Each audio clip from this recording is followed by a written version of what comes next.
यो बार्गेनिङ रातारात बसेर किन गर्न सक्दैनन्? सदन चल्ने बेलामा नै किन गरिन्छ? अब यो समय पाइसकेपछि, यो डामेर छोडेपछि त्यहाँ भएका महत्त्वपूर्ण सूचनाहरू लुकाउने समय प्रशस्त मिल्यो, अनुसन्धानलाई प्रभावित पार्ने समय प्रशस्त मिल्यो, कतिलाई फोन फर्म्याट गर्ने समय मिल्यो होला, कतिलाई टेलिभिजनमा गएर तामा तुलसी खाएर बाचा कसम खाने समय मिल्छ होला। प्रधानमन्त्रीले दिनुभएको अभिव्यक्ति घोर आपत्तिजनक छ। त्यसका लागि प्रधानमन्त्रीले स्पष्टीकरण दिनुपर्छ भन्ने हाम्रो धारणा हो। वर्षौँदेखिको यो सेटिङ मध्येको अर्को एउटा घटना आएको हो। जनताले यसलाई असाध्यै धेरै अचम्म मानेका छैनन्, किनकि यो सेटिङ नेपाली जनताले थाहा पाइसके, अब बानी पारिसकेका छन्। तर मेरो यहाँनिर जिज्ञासा के चाहिँ भने, जब यस्ता घटनाहरू आउँछन् त्यस पछाडि कर्मचारीहरूको सरुवा हुन्छ। म सम्मानित सदनमा सम्मानीय सभामुख मार्फत सोध्न चाहन्छु सरकारलाई र सरकारवालालाई, सरुवा भनेको कारबाही हो? कारबाही गरिएको हो कि सरुवा उहाँलाई पुरस्कार गरिएको हो?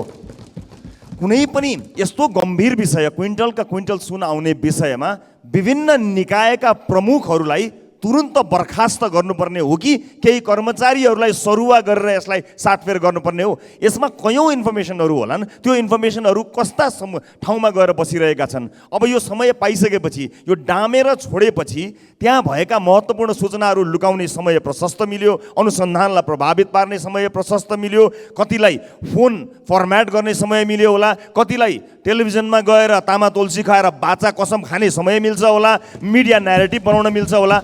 यस्तो गम्भीर विषयमा सभामुख महोदय, यो गम्भीर विषयमा यति हल्का रूपले केही मान्छेहरूलाई सरुवा गरेर हुन्छ सभामुख महोदय? र ठिक छ, सरकारलाई सूचना आएको थियो रे, एउटा ट्याक्सी अगाडिसम्म गयो, त्यहाँ बाटोमा ट्याक्सीलाई समात्यो रे, भरिया मात्र समाउनु थियो र ट्याक्सी समात्यो होला। यदि त्यस्तो सूचना कहीँ थियो भने त्यो भरियाले त्यो ट्याक्सीबाट बोकेर लिएर गएर मालिकसम्म पुर्याउँथ्यो होला नि त। मालिकसम्म पुगेपछि मालिकलाई नै कराप झाप पार्न सकिन्थ्यो होला नि त। किन गरिएन? यो एउटा ठुलो सेटिङ हो जुन निरन्तर चल्दै आएको छ। तर सभामुख महोदय, गम्भीर कुरा यहाँ कहाँबाट आइरहेको छ भने, तत्त निकायका प्रमुखहरू, चाहे सुरक्षा निकायका प्रमुख हुन्, चाहे इमिग्रेसन होस्, चाहे कस्टम होस्, जो पनि कामहरू गर्नुभएको छ, ती विभिन्न महानुभावहरू जो विभागीय प्रमुख या त्यो कुनै इन्स्टिट्युसनको हेड भएर बसिरहनु भएको छ, उहाँहरूले चाहिँ अहिले त्यो निकायको प्रमुख हुने हैसियत राख्नुहुन्न। उहाँहरू त्यहाँ बसिरहँदा अनुसन्धानमा ठुलो असर पर्छ, प्रमाणहरू लुक्न सक्दछन्, धेरै हुन सक्दछ। त्यस कारणले सभामुख महोदय, यसमा गम्भीर हुनको लागि म अनुरोध गर्न चाहन्छु र हामीले पद्धतिलाई विश्वास गर्दै सार्वजनिक महत्त्वको प्रस्ताव दर्ता गराएका छौँ। यो सार्वजनिक महत्त्वको प्रस्तावलाई चाँडैभन्दा चाँडै यो संसदमा प्रस्तुत गरियोस्। मैले गृहमन्त्रीज्यूलाई भनेको पनि छु, हामीले सार्वजनिक महत्त्वको प्रस्ताव दर्ता गराएका छौँ। तपाईँले चित्तबुद्ध ढङ्गले जवाब दिनु भएन भने राष्ट्रिय स्वतन्त्र पार्टीले लिने कदम, त्यसपछिको कदम हामी त्यसपछि कुराकानी गरौँला। तर अहिले भने गृहमन्त्रीले र सम्बन्धित निकायहरूले गम्भीर रूपमा यसलाई लिएर सरकारले सदनलाई जवाफ दिनुपर्छ र केही कर्मचारीहरू सरुवा गरेर यसलाई टाल्न पाइँदैन। र अन्त्यमा एउटा कुरा जोड्न चाहन्छु सभामुख महोदय, हरेक विषय सरकारले सुरु गर्छ, अलि ज्वरोसम्म पुग्छ कि भन्छ, त्यहाँ गएर अड्किन्छ, गिजो लिन्छ। भुटानी शरणार्थी, नक्कली भुटानी शरणार्थीमा जरा कहाँ छ सारा जनतालाई थाहा छ। सुरुवात गर्यो, सरकार अड्कियो, हामीले स्याबासी अलिकति त्यहाँ भनिरहेका छौँ एडभान्समा। फेरि अर्को विषय सरकारले सुरु गर्यो, ललिता निवास काण्ड सुरु गर्यो। ललिता निवासको ज्वरो कहाँ छ सबै देशलाई थाहा छ, सरकार ज्वरोमा जाँदैन, त्यहाँ पनि गिजोल छ। सुन काण्डको पनि ज्वरो कहाँ छ, आरोपितहरूको नाम त आइरहेको छ नि, तर सरकार त्यसको ज्वरोमा जाँदैन, हाँगा बिगा काटेर चुप लागेर बसिरहेको छ। म सरकारलाई भन्न चाहन्छु, सरकारले भ्रष्टाचार विरोधमा गरेका, भ्रष्टाचारको विरुद्धमा चालेका कदमहरूलाई हामीले दिएको स्याबासीलाई टेकन फर ग्रान्टेड, फाइदाको रूपमा नलियोस्। त्यसकारणले म यति जानकारी गराउन चाहन्छु कि कुनै पनि विषयलाई गिजोल्ने मात्र होइन, त्यसको अन्त्य र जरासम्म पुग्ने साहस लिएको हो भने ठिक छ, नत्र केही कर्मचारीहरू थुनेर केही मान्छेहरूलाई सरुवा गरेर फाइल खोले चाहिँ गर्ने, हामीले यतिवटा फाइल खोल्यौँ नि भनेर फाइल खन्न सुरु गर्यो भने सरकारको दिन गन्न सुरु हुन्छ। सबभन्दा पहिला सदन चल्ने समय सम्माननीय सभामुख मार्फत सचिवालयले तोकेर भन्दछ। सदन चल्ने समय एउटा हो भनिसकेपछि त्यो सदन त्यो समयमा चल्नुभन्दा अगाडि, चाहे रात परोस् चाहे बिहान होस्, देखिएका आवश्यक पर्ने दलका नेताहरू अगाडि नै बैठक बसेर सम्मानित सभामुखज्यू मार्फत आएको सदन चल्ने समयमा किन सदन चल्दैन, यो कुरा महत्त्वपूर्ण विषय हो। 3 जना नेताहरू मिलेर सल्लाह गर्नुपर्ने भए संसदको समय कहिले सुरु हुन्छ भनेर सूचना जारी भइसकेपछि त्यो समयलाई मध्यनजर राखेर मिल्नुपर्ने कुरा मिल्ने, मिलाउनु पर्ने कुरा मिलाउने पहिले किन गर्न सक्दैनन्? हाम्रो आरोप अनुसार यो बार्गेनिङ रातारात बसेर किन गर्न सक्दैनन्? सदन चल्ने बेलामा नै किन गरिन्छ? प्रत्येक दिन यो सम्मानित सदनमा जनताका प्रतिनिधिहरू आएर घडी हेरेर सदन कहिले खुल्छ भनेर बसिरहेका छन्। निरन्तर रूपमा भएको यो क्रियाकलापलाई रोक्न जरुरी छ। हामीलाई आशंका छ कि केही दलका केही नेताहरू बसेर यतिका जनप्रतिनिधिका तर्फबाट आफूले निर्णय गरेर यो सदनलाई बन्धक बनाउन पाइँदैन। यो तय होस्, आज सभामुखबाट रुलिङ होस् कि कुनै पनि दिन यदि तोकिएको समय मितिमा संसद चल्छ भनेर सूचना टाँसिएपछि त्यो सदनमा घन्टी बज्नुपर्छ। त्यो घन्टी बज्नुभन्दा अगाडि नै जे कुरा मिलाउनु पर्ने हो मिलाए हुन्छ। यो मिलो मत नै हो सभामुख महोदय। किन मिले मत हो भने यो बजेट यथास्थितिमा पास हुन दिन्नौ भनेर सत्ता पक्षमा बसेर कराउने मान्छेहरूले खुरु पास गरेका थिए। त्यो बार्गेनिङै त थियो होला नि, नत्र त यहीँ बोलेको हो यथास्थितिमा पास भयो। के कारणले पास भयो? यसो भएन भने संसद चल्न दिँदैनौ भनेर भनेको थियो, त्यसो भएन तर पनि संसद चलिरह्यो। त्यसकारणले संसद चल्ने समय भनेको कुनै अमुक दलका नेताहरूको कुरा मिल्दा र नमिल्दा होइन। यहाँ नेपाली जनताको मुद्दामा छलफल हुनुपर्छ, संसद चल्नुपर्छ। असन्तुष्टि अभिव्यक्ति गर्ने ठाउँ पनि यही हो, आफ्ना कुराहरू राख्ने ठाउँ पनि यही हो। यो कुरा म विनम्रतापूर्वक अनुरोध गर्न चाहन्छु सभामुख महोदय। र अर्को कुरा, संसद चल्नुभन्दा अगाडि शीर्ष नेताहरूको छलफल हुन्छ। शीर्ष नेताहरूको छलफल भइसकेपछि विभिन्न किसिमका भागवण्डाका कुराहरू आउँछन्। ती भागवण्डाको कुरा आइसकेपछि फेरि संसद चलिरहेको छ। यसलाई मध्यनजर राख्दै हामी यही अनुरोध गर्न चाहन्छौँ। हुन त अहिले समाचारमा आएअनुसार संसदीय समितिहरूको भागवण्डा पनि मिलिसक्यो होला। सायद त्यही भागवण्डा मिलेर पनि आज संसद सहज भएको हुन सक्दछ। यदि त्यसो हो भने हामी खुसी छौँ। राष्ट्रिय स्वतन्त्र पार्टी सैद्धान्तिक रूपमा प्रमुख प्रतिपक्ष बन्न गयो, जसलाई कुनै पनि संसदीय समितिमा ठाउँ छैन।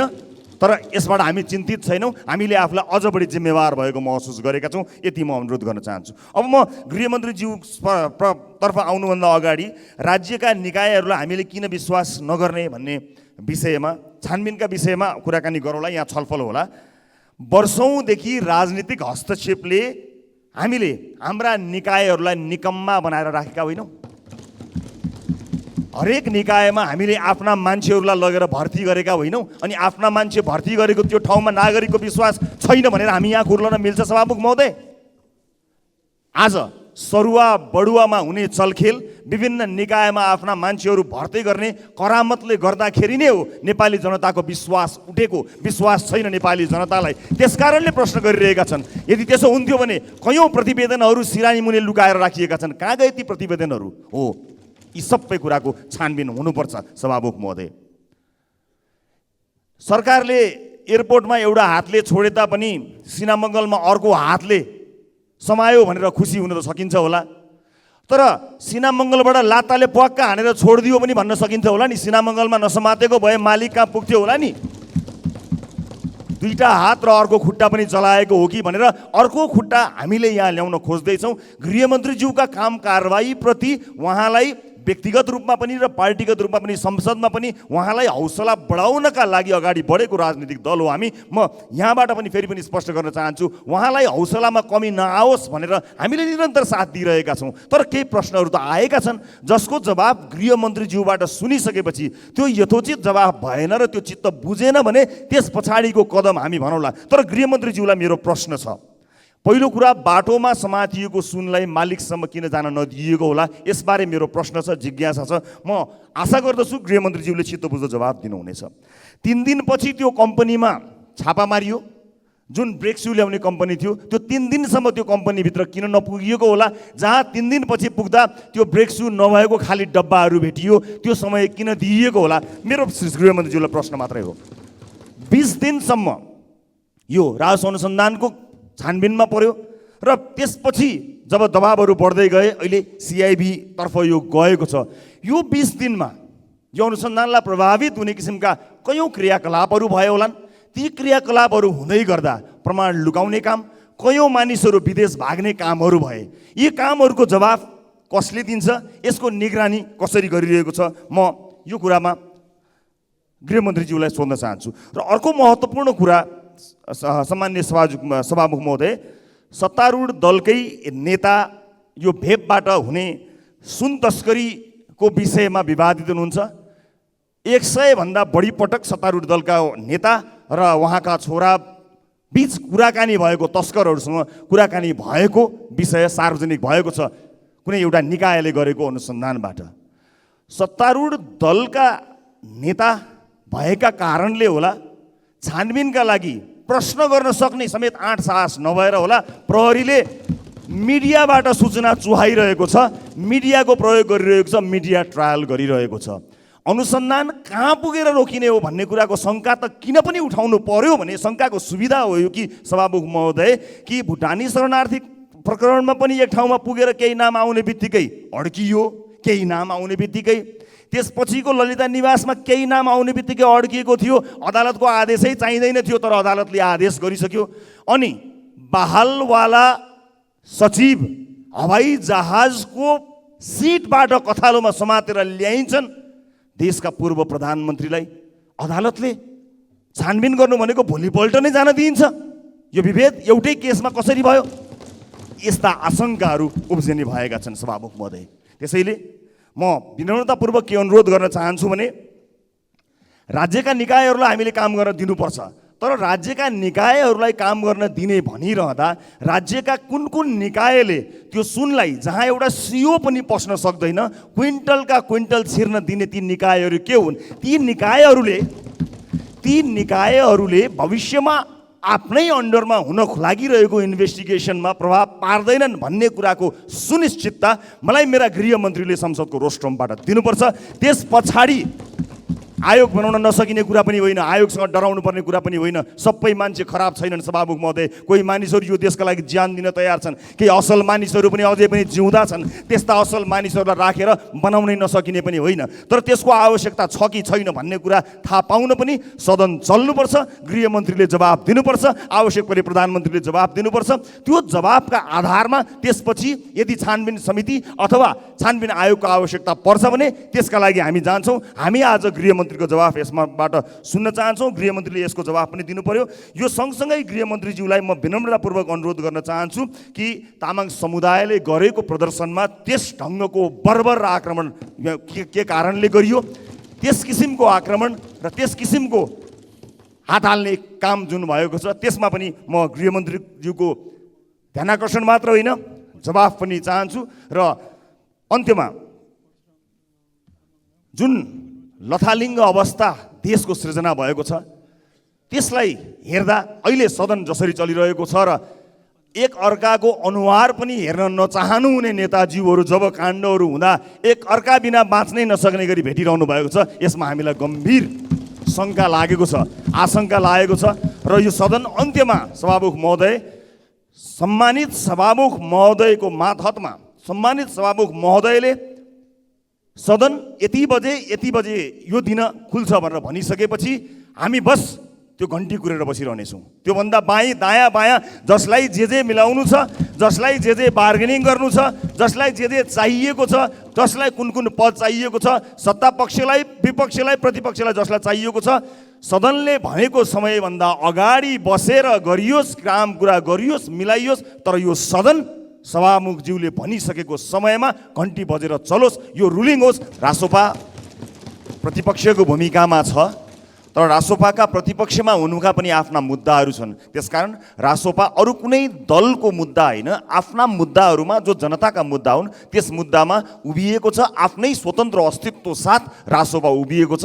यसबारेमा हेक्का होस् भन्ने कुरा म सम्मानित सदनलाई बताउन चाहन्छु, जसले गर्दा हामीले हाम्रा कुरा स्पष्ट राख्न पाएनौँ। हाम्रो कुरा राख्न नपाउँदै प्रमुख प्रतिपक्षले जे बोल्यो त्यसैलाई नै हाम्रै भाष्य हो भन्ने कुरा प्रमाणित गर्ने किसिमको जुन जालसाजीपूर्ण क्रियाकलाप भयो, हामीलाई त्यसमा आपत्ति छ। सम्मानित सभामुख महोदय मार्फत म यो कुरा प्रश्न गर्न चाहन्छु।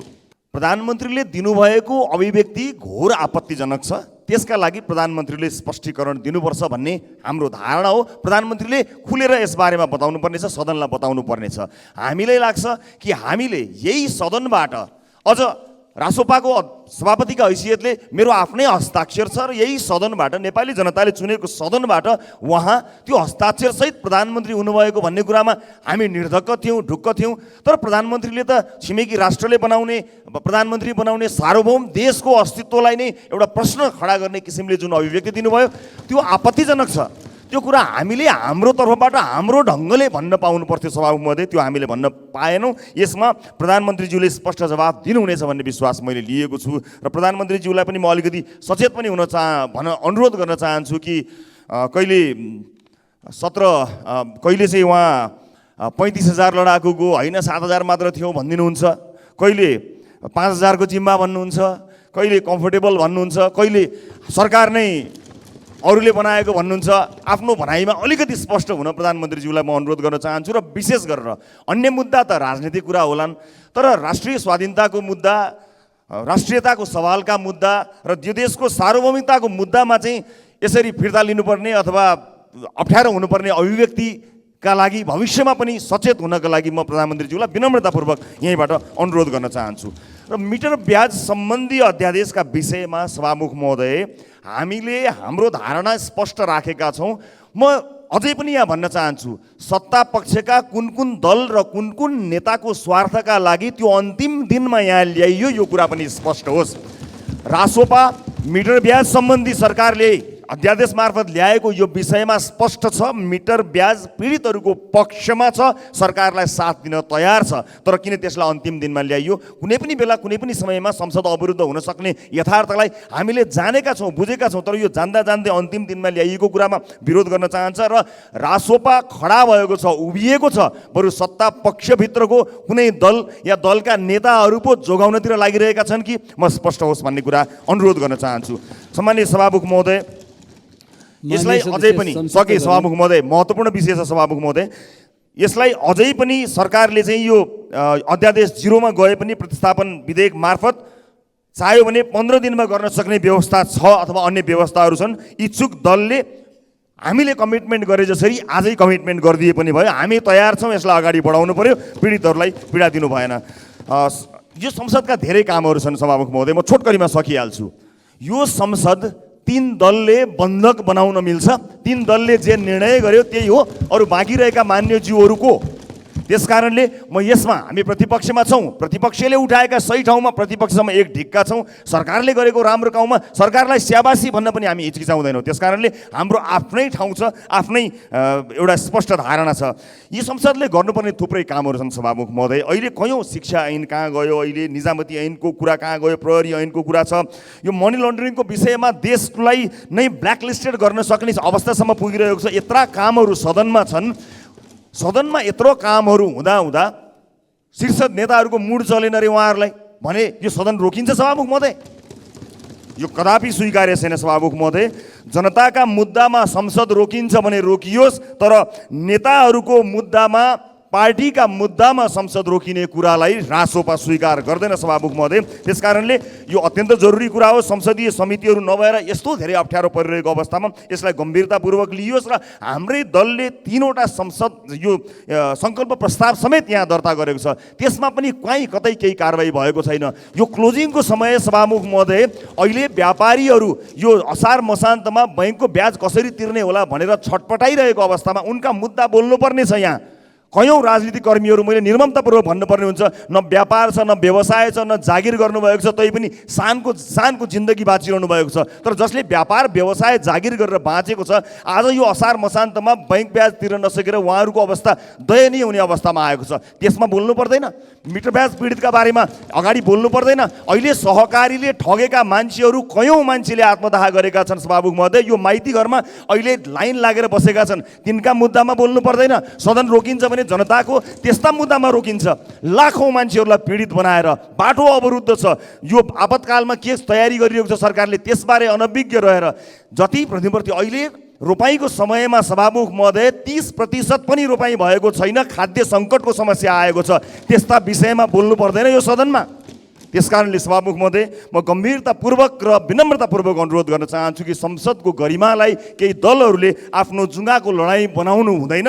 प्रतिपक्षको भूमिकामा रहँदा रासोपाको आफ्नै अस्तित्व छ, प्रतिपक्षमा छ, प्रतिपक्ष दलहरूसँग एक ठाउँमा उभिने ठाउँमा एक ठाउँमा उभिन्छौँ, फरक मत भएको ठाउँमा फरक मतमा उभिन्छौँ र सरकारले गरेको राम्रो कामलाई खुला हृदयले साथ दिन्छौँ। सरकारले अहिले भ्रष्टाचार विरुद्ध अभियान जुन थालेको छ, सरकारलाई हामी स्याबास भन्न चाहन्छौँ, तर जरोसम्म पुग्नु पर्यो, हाँगाबिगा काटेर भएन, यही भन्न चाहन्छौँ। र अन्त्यमा सभामुख महोदय, फेरि पनि म भन्न चाहन्छु, यो मिटर ब्याज सम्बन्धी अध्यादेश जुन जिरोमा गएको छ त्यसलाई बिउताउनको निमित्त, त्यसलाई एउटा प्रतिस्थापन विधेयक मार्फत ल्याउनका लागि राष्ट्रिय स्वतन्त्र पार्टी स्पष्ट रूपमा तयार छ। हामी तयार छौँ, यो सदन तयार हुनु पर्यो र जनताका यस्ता मुद्दाहरूलाई अगाडि बढाउनको निमित्त कयौँ ऐनहरूलाई लगाउँ। यो संसद कसले बन्द गर्यो? नेपाली जनताको आवाज राख्ने, कयौँ विधेयकहरूमा छलफल गर्ने यो संसद नेपाली जनताको आवाज किन बन्द भयो? यो गम्भीर प्रश्न आज खडा भएको छ। यही सम्मानित संसदमा सार्वजनिक महत्त्वका कयौँ प्रस्तावहरू छन्, सङ्कल्प प्रस्तावहरू छन्, त्यस उप छलफल हुनु पर्थ्यो। शिक्षा ऐनमा छलफल हुनु पर्थ्यो, निजामती ऐनदेखि लिएर स्वास्थ्य विभिन्न महत्त्वपूर्ण ऐनहरू यतिकै बसेका छन्, तिनमा छलफल हुनु पर्थ्यो, हुन पाएन। अत्यन्त दुःखद कुरा भयो। आज मुलुकको अर्थतन्त्र दयनीय अवस्थामा पुगेको छ। यो सदनमा देशको अर्थतन्त्र उकास्ने छलफल हुनु पर्थ्यो, इकोनोमीको कुरा हुनु पर्थ्यो, तर इमोसन्सको कुराले बढी ठाउँ लिएर आज अर्थतन्त्र धराशयी भएको छ। व्यापारी व्यवसायीहरू विचलित भएका छन्, निजी क्षेत्र आत्तिएको अवस्थामा रहेको छ। हामीलाई लज्जा हुनुपर्ने विषय, सँगैका दुईटा राष्ट्रहरू आर्थिक उन्नतिको चरम शिखरमा पुगेका छन्, उन्नतिको चरम बिन्दुमा छन्, वर्ल्डको टप इकोनोमीमा आफूलाई दर्ज गर्न सफल भएका छन्। हामी भन्दा पनि लाज लाग्छ सभामुख महोदय, पुलिस सारेर पुलिसको सरुवा बडुवामा आँखा लगाएर बसेका छौँ। योभन्दा लज्जास्पद विषय एउटा आर्थिक अवस्थामा टाट पल्टन लागेको मुलुकका लागि के हुन सक्छ? यो लज्जाको विषय हो सभामुख महोदय।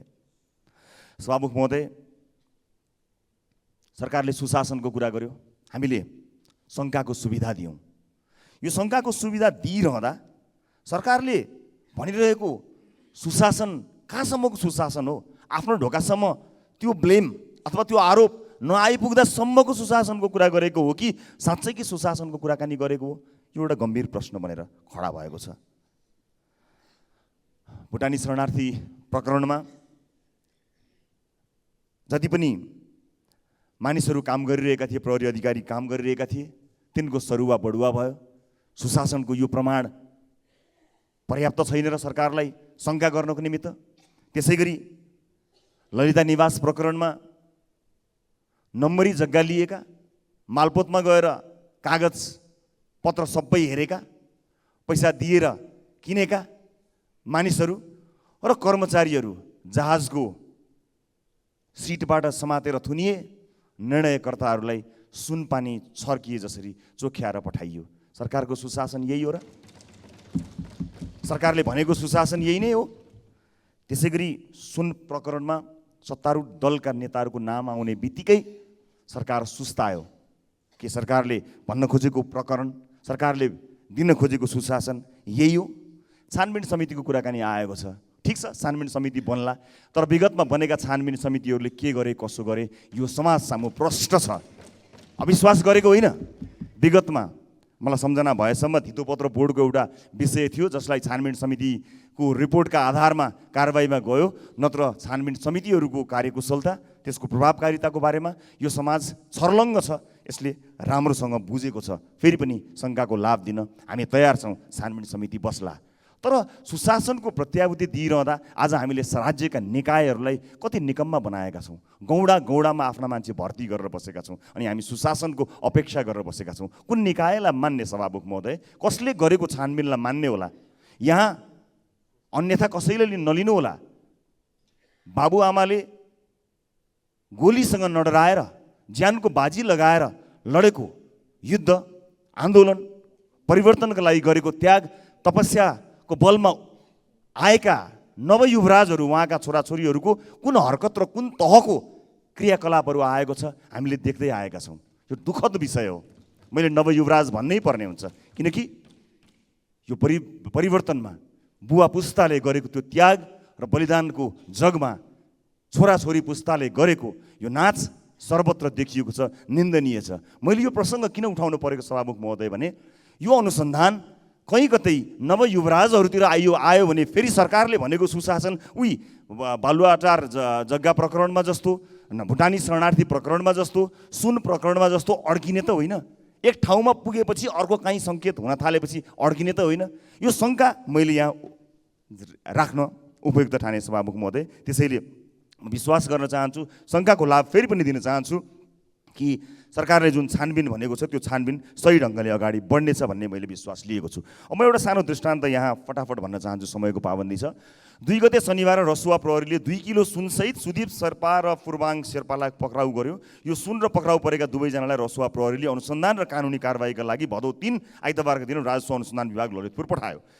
किन पठायो भने राजस्व चुहावट अनुसन्धान ऐन अनुसार सुनको अनुसन्धानको जिम्मा र अभियोजन राजस्व अनुसन्धान विभागले गर्ने हो। अहिलेसम्म भएको अभ्यास यही नै छ। तर 2 साउनमा विमानस्थल भन्सार पास भइसकेपछि राजस्व अनुसन्धानले समातेको सुन अनुसन्धानको यो जिम्मा 19 दिन पछाडि एकाएक प्रहरीलाई दियो। राजस्व चुहावट ऐनको दफा 10 को 2 ले सुन अनुसन्धान सरकारले चाहे सरकारका अन्य निकायले गर्न पाउने व्यवस्था त गरेको छ, तर त्यसका लागि सरकारले निर्णय गर्नुपर्ने रहेछ। यो भनेको सरकारले मन्त्री परिषदबाट निर्णय गरेर जानुपर्ने कानुनी व्यवस्था रहेछ। तर कुन कानुनको आधारमा टेकेर प्रहरीलाई अनुसन्धान जिम्मा लगाउन प्रधानमन्त्री गृहमन्त्री तयार हुनुभयो? सरकारको निर्णयले विमानस्थलमा समातिएको सुन अब राजस्व चुहावट अनुसन्धान त्यसमा नहुने देखिएको छ। त्यो किन र यस पछाडिको रहस्य सदनमा प्रस्ट्याउन पनि म अनुरोध गर्न चाहन्छु। र प्रहरीको अनुसन्धानमा अविश्वास गरेको अर्थ लाग्दैन भने सरकारले समातेको बाटो गैर कानुनी देखिएको छ। यो बाटोमा सरकार कसैलाई जोगाउन लागिरहेको त छैन? एउटा गम्भीर प्रश्न यहाँहरू समक्ष राख्न म चाहन्छु। र एउटा मसँग भएको सूचना म यहाँ सदनलाई जानकारी गराउन चाहन्छु। सदन नखुलेका हुनाले मैले 1 मिनट बढी समय लिएछु भने क्षमा गर्नुहोला सभामुख महोदय। यसभन्दा अगाडि हामीमाथि अन्याय भएको हुनाले मलाई विश्वास छ आज अलिकति न्याय हुनेछ। सभामुख महोदय, केही जानकारीहरू छन्। नजिकैका सरकारका बहालवाला एक महानिर्देशकले सुन आएको कुराको जानकारी अहिले समातिएका दावा नाम गरिएका व्यक्तिलाई फोटो समेत पठाएको जानकारी इमान्दार देशभक्त केही प्रहरी मित्रहरूले विश्वास गरेर सूचना मलाई दिएका छन्। म तिनलाई सलाम गर्न चाहन्छु जसले देशलाई माया गरेर यो सूचना दिएका छन्। यसमा संलग्न केही बिचौलियाहरूको जानकारी पनि मलाई उपलब्ध गराएका छन्। मैले जसको जानकारी सम्बन्धित निकायलाई अवश्य पनि गराउनेछु। र यसको समाचार लुकाउनको निमित्त लामो समयदेखि पत्रकारिता गरेका मान्छे समेत संलग्न रहेका छन्। केही पूर्व प्रहरी प्रमुखहरूको पनि कुराकानी दावा लामासँग भएको कुरा सूचना प्राप्त भएको छ। म यसमा गृहमन्त्रीज्यूको प्रधानमन्त्रीज्यूको गम्भीर ध्यान आकर्षण गर्न चाहन्छु। सिआइबीको अनुसन्धानलाई विश्वास नगर्ने भन्ने कुरै छैन। मात्र यति हो कि सिआइबीलाई आफ्नो काम निष्पक्षतापूर्वक गर्नको निमित्त सरकारले कुनै दबाब दिने त होइन। शङ्का सिआइबी प्रति होइन, शङ्का हाम्रो संयन्त्रप्रति हो, जुन बारम्बार दोषीहरूलाई उम्काउन कुनै न कुनै भूमिका निर्वाह गरिरहेको हुन्छ। त्यसैले सम्मानित सभामुख महोदय मार्फत म यो जानकारी गराउन चाहन्छु र सम्बन्धित निकायले यसको जानकारी पाउनको लागि सम्पर्क गर्दा वा आफै सम्पर्क गरेर भए पनि म यी जानकारीहरू दिनेछु। यी कुराकानी भएका छन् र मेरो फेरि पनि एउटा अन्तिममा एउटा माग छ कि फोरेन्सिक ल्याबबाट यो टेलिफोन जो दावा लामा भनिएका व्यक्ति छन् तिनको टेलिफोनमा भएको त्यो रेकर्ड संसदीय समितिले अथवा संसदले जस्ताको तस्तै हेर्न पाओस्, जहाँभित्र अत्यन्त धेरै सूचनाहरू छन् जसको जानकारी हामीलाई पनि प्राप्त भएको छ। हामी नजिकबाट निहालिरहेका छौँ। र अन्त्यमा फेरि पनि सभामुख महोदय, यो संसद नेपाली जनताको आवाज बोल्ने ठाउँ हो। यसलाई बन्द गरेर कुनै पनि संवाद गरिनु भनेको यो देशमाथि अन्याय हो, नागरिकमाथि अन्याय हो। सबै छलफलहरू यहीँ हुनुपर्दथ्यो। आगामी दिनमा यो अभ्यासलाई ध्यान दियोस्। र अन्त्यमा जुन दुर्घटना धादिङमा बस दुर्घटना भयो, मृतकहरूप्रति हाम्रो पार्टीको तर्फबाट आफ्नो तर्फबाट म श्रद्धाञ्जली व्यक्त गर्न चाहन्छु र घाइतेको शीघ्रभन्दा शीघ्र चाहिँ उपचार होस्। लगभग 2000 भन्दा बढी टेलिफोन कलहरू आएका छन् र अधिकांश युवाहरूले फोन गरेका छन्। एउटा सामाजिक सञ्जालमा एउटा भिडियो बनेको रहेछ जहाँ युवाहरूले चिन्ता व्यक्त गरेका रहेछन् कि भ्रष्टाचारको मुद्दामा यो 5 वर्षे हदम्याद लाउन जुन खोजिएको छ त्यसलाई सचेत हुनको निमित्त भनेर भिडियो बनाइएको रहेछ र त्यहाँ भनिएको रहेछ कि यी मानिसहरू चाहिँ समितिमा छन्, तिनलाई कल गर्नु भनेर भनिएको रहेछ। सबभन्दा पहिला म अस्ति सचेत युवाहरूलाई धन्यवाद दिन चाहन्छु जसले निरन्तर फोन गरिरहेका छन् र लगभग 150 वटा फोन मैले रिसिभ पनि गर्न भ्याएँ। म यो सम्मानित सदनमा स्पष्ट पार्न चाहन्छु, उहाँहरूको संशय पनि रहेछ कि कतै यो बिल पास हुने त होइन, कतै भ्रष्टाचारको मुद्दामा 5 वर्ष हदम्याद लाग्ने त होइन भन्ने चिन्ता रहेछ। म आफ्नो तर्फबाट, आफ्नो दलको तर्फबाट सिङ्गो सदनलाई र सिङ्गो देशलाई जानकारी गराउन चाहन्छु कि भ्रष्टाचारको मुद्दामा 5 वर्ष हदम्याद मान्य हुने छैन। नो इफ नो बट, हाम्रो कुरा क्लियर कट, 5 वर्ष लागू हुने छैन। म सिङ्गो देशलाई यो जानकारी गराउन चाहन्छु। मलाई अलिकति चिन्ता पनि लागेको थियो, मैले सदनमा भनेको पनि थिएँ कि 2 दलको सरकार भएपछि अलिकति डरको वातावरण हुन्छ, के परिस्थिति आउला, सचेत हुनु होला, तपाईँले अन्दाज गर्नुभएको छ भनेको थिएँ। तर म आज निर्धक्क भएको छु। देशका होनहार युवाहरू, भर्खरैका 18, 19, 20, 21 वर्षका युवाहरूले यो देशको चिन्ता गरेर हामीलाई फोन गरेका छन्। म सदन छिरेको अहिले भर्खरै चेक गरेको, अहिले भर्खरै यहाँ आउनु बेलासम्म 30 वटा कल आएका छन्। ती सबै युवाहरूको एउटै चिन्ता छ, यो भ्रष्टाचारको मामलामा कुनै हदम्याद हुनु हुँदैन भन्ने चिन्ता लागेको छ। म फेरि पनि स्पष्ट पार्न चाहन्छु, भ्रष्टाचारको मुद्दामा कुनै पनि किसिमको हदम्याद राखिनु हुँदैन। हामी यसमा स्पष्ट छौँ र सिङ्गो सदन यो ठाउँमा उभिनेछ भन्ने विश्वास गराउन चाहन्छु। अर्को कुरा, सभामुख महोदय, नीतिगत भ्रष्टाचारको निर्णय गरेर मन्त्री परिषद लाने कुरालाई गम्भीर रूपमा हेरेको छ। यसलाई अख्तियारले पनि ध्यान दिएको छ र यसलाई परिभाषित गर्नुपर्ने कुरा गरेको छ। त्यसबारे पनि म ध्यान गराउन चाहन्छु। नीतिगत भ्रष्टाचार, नीतिगत भनेर मन्त्री परिषद लगेर त्यस्ता निर्णय गराउने क्रमलाई पनि रोकिनुपर्छ, त्यसको परिभाषा हुनुपर्दछ भन्न चाहन्छु। र अन्त्यमा सभामुख महोदय, 2 हप्तादेखि राज्यका विभिन्न तहमा दलितको सहभागिता हुनुपर्छ भनेर माइती घरमा आन्दोलन गर्दै आएका दलित अभियन्ता खगेन्द्र सुनारलाई प्रहरीले निषेधित क्षेत्र प्रवेश गर्न खोजेको भन्दै पक्राउ गरेको र तर उनलाई तत्काल अबेर राति रिहाई गरेको भन्ने कुरा जानकारी आएको छ। म सरकारलाई सोध्न चाहन्छु कि खगेन्द्र जस्तै दलितहरूले आफ्नो हक माग्नु गलत हो? आफ्नो हक माग्ने जति सबैलाई मुख थुनेर बन्द गर्ने नीति या नियत हो कि सरकारले ऊ जस्ता अभियन्ताहरू र यस्ता देशैभरिका अभियन्ताहरूको आवाज सुनेर संविधानले निर्दिष्ट गरेको अनुसार राज्यका संरचनाहरूमा सहभागिता गराउने हो? यो कुरा सरकारले स्पष्ट पारोस्। विदेशमा रोजगारीको अवसर नपाएर विदेशमा रोजगारी गरी आफ्नो परिवार पाल्छु भनेर जान खोजेका 2 होनहार युवाहरू वीरेन्द्र शाह र सुजन राउतको दिनदहाडै गोली हानी हत्या गरियो। 10 लाख रुपियाँ दिएर सरकार चुपचाप बस्यो र अहिले छानबिन समितिले निष्कर्ष पनि निकाल्यो, जसमा भौतिक पूर्वाधार तथा यातायात मन्त्री नै दोषी रहेको कुरा जुन भन्दै आइएको पनि थियो, त्यो प्रतिवेदनले पनि स्पष्ट पार्यो। तर यति स्पष्ट पारिसक्दा पनि सभामुख महोदय, अहिलेसम्म न सम्बन्धित मन्त्रीले आफ्नो नैतिकताको प्रदर्शन गर्नुभएको छ, न सरकार न प्रधानमन्त्रीले कुनै छनक देखाउनु भएको छ। यसमा गर्नुपर्ने के होला? छानबिन आयोगले दोषी ठहर्याउँदै पनि त्यसबारे चुइक्क नबोलेर अन्य विषयहरूमा भाषण दिँदै जाने नैतिकता कहाँबाट प्राप्त हुन्छ? यो कुराको जवाब सम्मानित सदनलाई दिनुपर्ने हुन्छ र मलाई विश्वास छ आज सम्माननीय प्रधानमन्त्रीज्यूले यस बारेमा कुराकानी अवश्य पनि गर्नुहुनेछ। सभामुख महोदय, म एउटा कुरा के स्पष्ट पार्न चाहन्छु भने सरकार प्रमाण काहीँ कतै नभेटेका मान्छेहरूलाई प्रमाण खोजेर भए पनि, नक्कली प्रमाण बनाएर भए पनि, नक्कली उजुरी भएर भए पनि, जसरी पनि खोज, जसरी पनि समात, जसरी पनि थुन्न खोज भनेर दबाब दिनका लागि लागिरहने, छताछुल्ल प्रमाण भएका मान्छेहरूलाई वरपर लिएर हिँडिरहने हो भने विधिको शासनका बारेमा अब नबोले पनि हुन्छ।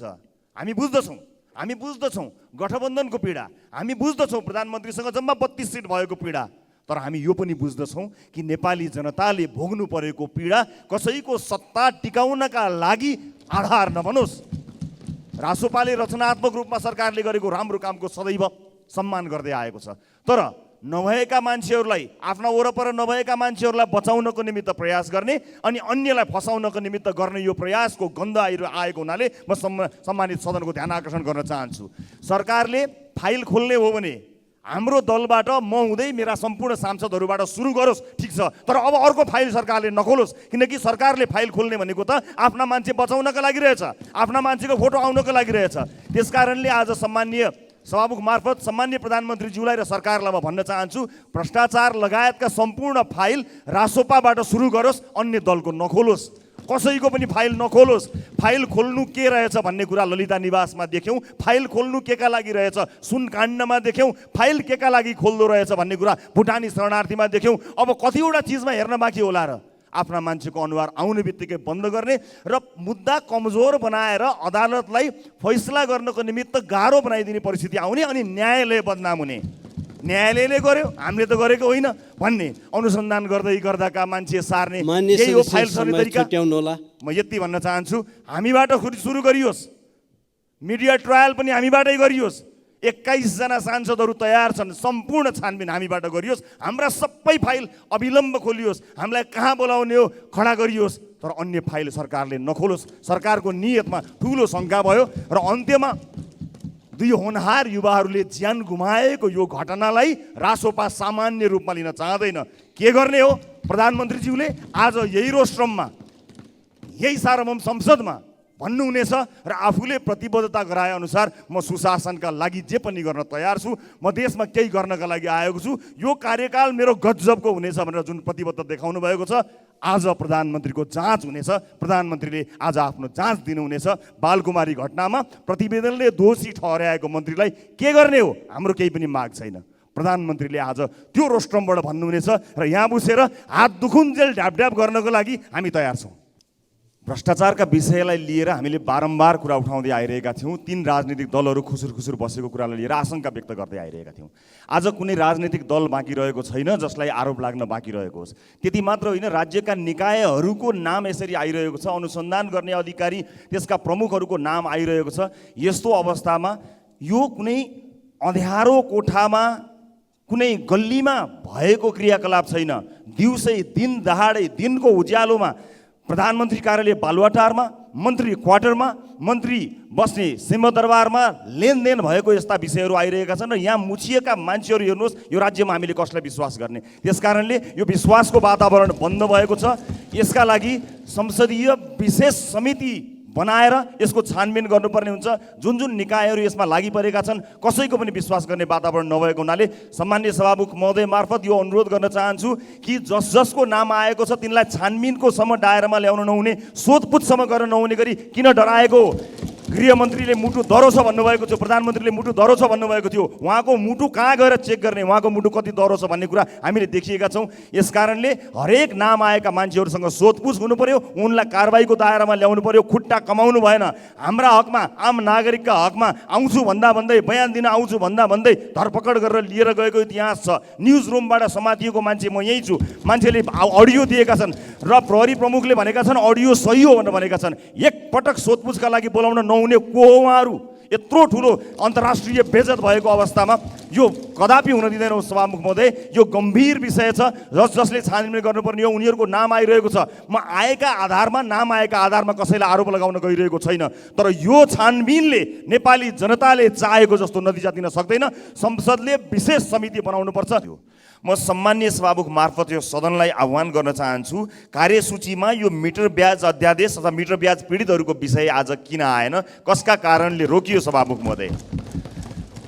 राष्ट्रिय स्वतन्त्र पार्टी मिटर ब्याजबाट पीडित भएका सम्पूर्ण नागरिकहरूको पक्षमा छ र सरकारलाई यो विधेयक यथाशीघ्र सदनमा ल्याउनको निमित्त आह्वान गर्न चाहन्छ, आग्रह गर्न चाहन्छ। हामी यसको पक्षमा छौँ, पीडितहरूको पक्षमा छौँ र मिटर ब्याजको पीडाबाट जसरी जीवन मरणको दोसाँधमा नागरिकहरू पुगेका छन् उनीहरूको पक्षमा हामी अहिले नै तयार छौँ। यसलाई छिटो फास्ट ट्र्याकमा ल्याएर प्रतिस्थापन विधेयक मार्फत 15 दिनभित्र सम्पन्न गर्न सकिन्छ भन्ने कुराको प्रतिबद्धता हामीले व्यक्त गरिसकेका थियौँ। तर कसको स्वार्थले, कसका कारणले यसरी मिटर ब्याजको पीडामा परेका नागरिकको पक्षमा रहेको यो विधेयकलाई संसदमा ल्याइएन सभामुख महोदय? यो सदनलाई जानकारी हुनुपर्दछ र नेपाली नागरिकका पक्षमा सदन चल्ने नचल्ने वा सदनमा बहस हुनुपर्छ भन्ने कुराको हामीले बारम्बार आवाज उठाउँदै आएका छौँ। म आज सम्मानित सदनलाई यो जानकारी गराउन चाहन्छु आफ्नो दलको तर्फबाट। आज महत्त्वपूर्ण कार्यसूची रहेको छ। विनियोजन विधेयक रहेका छन्, आर्थिक विधेयक, राष्ट्र ऋण उठाउने विधेयक। यी महत्त्वपूर्ण विषयहरूमा हामी संवेदनशील छौँ। त्यसकारणले सदन सुचारू हुने कुरामा, आजको कुरामा कुनै आपत्ति नहोस्, यसमा कुनै बाधा व्यवधान नहोस्, हामी त्यसको बाधक बन्न चाहँदैनौँ। तर आगामी बैठकमा मिटर ब्याज पीडितहरूका लागि भनेर सरकारले ल्याउन खोजेको र यो जिरोमा गएको, शून्यमा गएको, त्यसलाई फेरि बिउत्याएर यदि कार्यसूचीमा राखिएन, त्यो विधेयक ल्याएन भने राष्ट्रिय स्वतन्त्र पार्टी सदन चल्न नदिने पक्षमा उभिनेछ। मिटर ब्याज पीडितहरूको पक्षमा दह्रो भएर खरो भएर उभिनेछ। आजको कार्यसूचीमा आइसकेका कुराहरूलाई कुनै बाधा नहोस् भन्नका लागि हामीले आजका लागि यसलाई सारेका छौँ। तर यसपछि बस्ने बैठकमा यदि कार्यसूचीमा मिटर ब्याज पीडितहरूका पक्षमा मिटर ब्याज पीडितहरूका विषयलाई लिएर ल्याउन खोजिएको र अहिले शून्यमा गएको विधेयकलाई ल्याइएन र सुरुवात गरिएन र यसलाई कार्यसूचीमा राखिएन भने सभामुख महोदय पूर्व सूचना गरिरहेका छौँ हामी राष्ट्रिय स्वतन्त्र पार्टीको तर्फबाट कि सदन चल्न सक्दैन। नेपाली जनतालाई रुवाएर मिटर ब्याजको पीडित बनाएर त्यो शैतानी ब्याजको पासोमा जनतालाई हालेर अनि त्यसबारे मौन बसेर संसद चल्न सक्दैन। तर यसो भनिरहँदा त्यसभित्र रहेका चलनमा आउने गाउँघरमा एकअर्कालाई सहयोग गरेर सही नियतका साथ सहयोग गर्ने मानिसहरूका विपक्षमा हामी छैनौँ। तर मिटर ब्याजको पासोमा जनतालाई पार्नेहरूका विषयमा हामी विपक्षमा छौँ। सत्ता पक्षकै केही दलहरूका कारणले यसलाई रोक्न खोजिएको भन्ने कता कता गाईगुई सुनिएको छ। यो सदनले थाहा पाओस्, सिङ्गो देशले थाहा पाओस् कि मिटर ब्याज पीडितहरूको पक्षमा को छ, विपक्षमा को छ। त्यसकारणले म गम्भीरतापूर्वक सम्माननीय सभामुख महोदय मार्फत सदनलाई यो जानकारी गराउँछु। सम्माननीय सभामुख महोदयबाट रुलिङ समेत भइसकेको विषयमा सरकारका केही मन्त्रीहरूले आफूलाई लागेको आरोपका विषयमा, गम्भीर आरोपका विषयमा यो सदनमा आएर उभिएर जवाफ दिनको निमित्त रोकेको छ केले? किन यो चिज निरन्तर मागिरहनु पर्ने भयो सभामुख महोदय? यदि कुनै अप्ठ्यारो छैन, यदि आफूमाथि उठेका प्रश्नहरूको जवाब दिन सक्ने यथेष्ट आधारहरू छन्, ती आरोप या विषयहरू निराधार हुनु भने सार्वभौम संसदमा उभिएर त्यसबारेमा भन्नका लागि केले रोक्यो सरकारलाई? र जहाँसम्म मिटर ब्याज पीडितहरूको कुरा छ सभामुख महोदय, मिटर ब्याज पीडितहरूको विषयमा हामीले त ऐतिहासिक सम्बोधन गऱ्यौँ, सामन्तवादको अवशेषलाई हामीले समाप्त पार्यौँ भनेर यही रोस्ट्रममा सरकारका तर्फबाट गृहमन्त्रीज्यूले नै भन्नुभएको अहिलेसम्म पनि ताजै छ। अनि त्यसो हो भने 23 दिनसम्म उहाँहरूलाई हिँडेर यहाँ आउनुपर्ने वातावरण किन सृजना भयो? उहाँहरूलाई बिचैमा तपाईँहरू हिँड्नु पर्दैन, सामन्तवादको अवशेष त सकियो नि, हामीले त ऐन बनाएर कानुन बनाएर सम्बोधन गऱ्यौँ नि, हिँड्नु पर्दैन भनेर पहिलो पाइला चाल्ने बित्तिकै, दोस्रो पाइला चाल्ने बित्तिकै अथवा केही अगाडि आउने बित्तिकै किन रोकिएन? यहाँसम्म गोडा फुट्ने गरी यो चिसोमा हिँड्न बाध्य किन पारियो? यदि व्यवस्था गरिएको छ भने र किन व्यवस्था गरिएको छ? त्यो मात्र होइन, सदनमा द्वन्द्वको परिस्थिति छ, सडकमा आन्दोलन नगर्ने अथवा सरकारलाई चुनौती नदिने, ध्यानाकर्षण नगराउने कुनै क्षेत्र नै बाँकी रहेको छैन। चाहे वित्तीय क्षेत्र होस् र दुग्ध किसानहरूकै कुराकानी गरौँ, सडकमा दुध फालेर किसानहरूले आन्दोलन गरिरहेका छन्। सरकार सदनमा पनि सडकमा पनि हरेक ठाउँमा विरोध गर्ने ठाउँ दिइरहेको छ र प्रशस्त आधार दिइरहेको छ। यस्तो परिस्थिति बिचमा यसको संवेदनशीलतालाई बुझेर यहाँ उभिएर उठेका प्रश्नहरूको जवाब दिनुको साटो मिडियामा गएर उठे जवाब फर्काउने, आफ्ना बारेमा उठेका गम्भीर प्रश्नहरूलाई जवाब दिनका लागि सभामुखबाट रुलिङ भइसक्दा पनि त्यसलाई बेवास्ता गर्ने यो के लोकतान्त्रिक पद्धति हो? के गर्नुपर्ने हो हामीले? यहाँ हामीले प्रश्नहरू बारम्बार उठाइरहँदा हुनसक्ला सदन अवरुद्ध होला, जबकि हामी सदन अवरुद्धको विपक्षमा छौँ। हामी मात्र होइन, सम्पूर्ण प्रतिपक्ष दलहरूले प्रश्न रूपमा भनेका छन् कि हामी सदन अवरुद्ध गर्न चाहँदैनौँ, तर हामीले गम्भीर रूपमा नेपाली नागरिकसँग प्रत्यक्ष सरोकार राख्ने विषयमा उठाएको विषयलाई सदनमा उभिएर जवाफ दिनुपर्छ कि पर्दैन? आजसम्म हामीले जवाफ मागिरहेका छौँ, जवाफ माग्दा पाइँदैन। लोकतान्त्रिक विधि र पद्धतिलाई अनुसरण गरी प्रस्तुत हुँदाखेरि सरकारले नसुने जस्तो गर्छ, मन्त्रीहरू अझै झन्डा हल्लाएर हिँडिरहनुहुन्छ। कुनै जवाफै दिनु नपर्ने हो भने हामीले यो अभ्यास केका लागि गरेको सभामुख महोदय? हामी संवेदनशील समयमा छौँ, यो सदनको जिम्मेवारी धेरै छ, कानुनहरू पास गर्नुपर्ने छ, धेरै कामहरू छन्। त्यसलाई छोडेर हामी दिनदिनै मन्त्रीको राजीनामा देऊ, मन्त्रीलाई हटाऊ, जवाफ देऊ भनेर काम नपाएर जनताले हामीलाई पठाएका होइनन् सभामुख महोदय। यो सदनसँग, राजनीतिक दलका रूपमा हामीसँग, जनप्रतिनिधिका रूपमा हामीसँग, यहाँ उभिएका सबै माननीय सांसदहरूसँग काम नै काम छ। मैले छुट्याएँ सभामुख महोदय, यो भनाइ भन्ने वातावरण नै आउने थिएन यदि सभामुखको रुलिङलाई मान्ने भएको भए। यो कुन लोकतान्त्रिक पद्धतिमा हामी छौँ सभामुख महोदय? सम्माननीय सभामुखले लगातार 3 पटक रुलिङ गरिसक्नु भएको छ। सभामुखको रुलिङलाई पनि व्यवस्था गर्ने र प्रतिपक्ष मात्र होइन, सत्ता पक्षमा रहेका साथीहरू समेत सरकारका विभिन्न रवैयाहरूको विरोध गरिरहेको, आलोचना गरिरहेको यो परिप्रेक्ष्यमा सभामुख महोदय, जुन ढङ्गले व्यवस्था गरिएको छ। यो गम्भीर विषय छ, लोकतन्त्रका लागि यो सुहाउँदो भएन, यो भद्दा भयो। त्यसकारणले म सबैको ध्यान आकर्षण गर्न चाहन्छु। त्यो मात्र होइन, एक्जियाटाको रिपोर्ट खोइ कयौँ विषयहरू हामीले मागेका छौँ। एनसेल खरिद बिक्रीको विषयलाई लिएर संसद तात्यो, सडक तात्यो, खोइ यो विषयमा हामीले चर्चा गर्न पाएको। हामी यो गाडी यहाँ अड्काउन चाहँदैनौँ, हामी अगाडि लिएर जान चाहन्छौँ। व्यथितिका कयौँ प्रश्नहरू गर्नुपर्ने बाँकी छ, विसङ्गतिका कयौँ सवालहरू बाँकी छन्, आम जनताका कयौँ दैनिकका मुद्दाहरू दहीको तहीँ राखेर प्रत्येक दिन यहाँ आउँदै हाजिर गर्दै उठ्दै आफ्नो माग राख्दै सभामुख महोदयले रुलिङ गर्दै अनि सरकारले नसुन्दै गरेको यो सिलसिला, यो श्रृङ्खलालाई अब रोक्नुपर्छ सभामुख महोदय, अब रोक्नुपर्छ। र सभामुख महोदयबाट स्पष्ट रुलिङ गरे जस्तो नभइकन स्पष्ट र कम्प्लिटली बुझ्ने गरी, सुन्ने गरी र रोस्टममा उभिएर जवाब आउने गरी अझ बढी स्पष्ट, हामीलाई होइन सरकारलाई बुझाउने ढङ्गको आज अर्को एउटा रुलिङ हुनेछ र त्यो रुलिङ अक्षरशः पालन हुनेछ। कुनै अमुक दिनमा आएर होइन, यति घन्टाभित्र यो मन्त्रीले यहाँ आएर उठेका प्रश्नको जवाब दिनु होला भनेर सम्माननीय सभामुखज्यूले भन्नुहुनेछ।